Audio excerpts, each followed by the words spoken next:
Let's get back to the issue of fossil fuels before we take a break. And over 80% of Zambians rely on traditional fuels like firewood and charcoal for cooking. How does this rise in cost of imported fuel, fossil fuels, and electricity tariffs, a consequence of economic volatility linked to debt, intensify energy poverty for women who are typically responsible for fuel collection and cooking?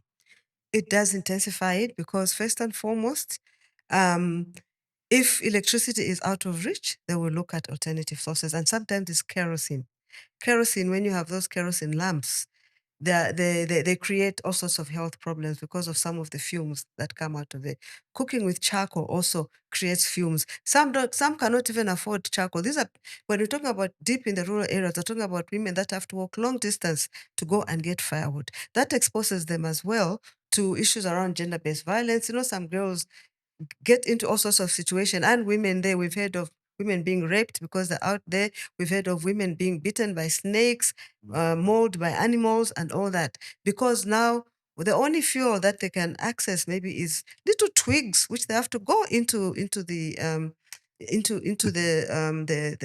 bush to go and look for. And then when it comes to charcoal, it has its own health issues of besides depleting, the environment.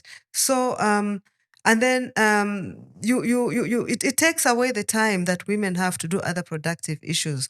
Even if a woman wants to be in a community, wants to participate, for instance, in a community program, or take up a leadership program in a community, in some community space, but they have to use 60% of their time looking for fuel, that takes away from them. Women have got a lot of unpaid labor. A lot of things that women do is unpaid. The caregiving, this looking after, looking for food and all that, that's unpaid labor. While that is happening, the man is out there, maybe working in the mine or working somewhere else and getting paid. But the woman is equally busy, maybe even more busy, because women don't knock off. You know that?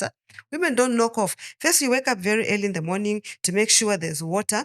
And in the village, that water must be warm, it must be powered by something, which could be firewood. After you've cooked, you have to clean the house. You have to make sure that the children are ready and all that. This guy comes up at 5, comes back at 5. 5, you're still preparing meals, getting children. So women don't knock off. And all that labor is not recognized and it's unpaid. While the person comes in with an income and controls that income that it comes in with, because you haven't earned it. They have earned it.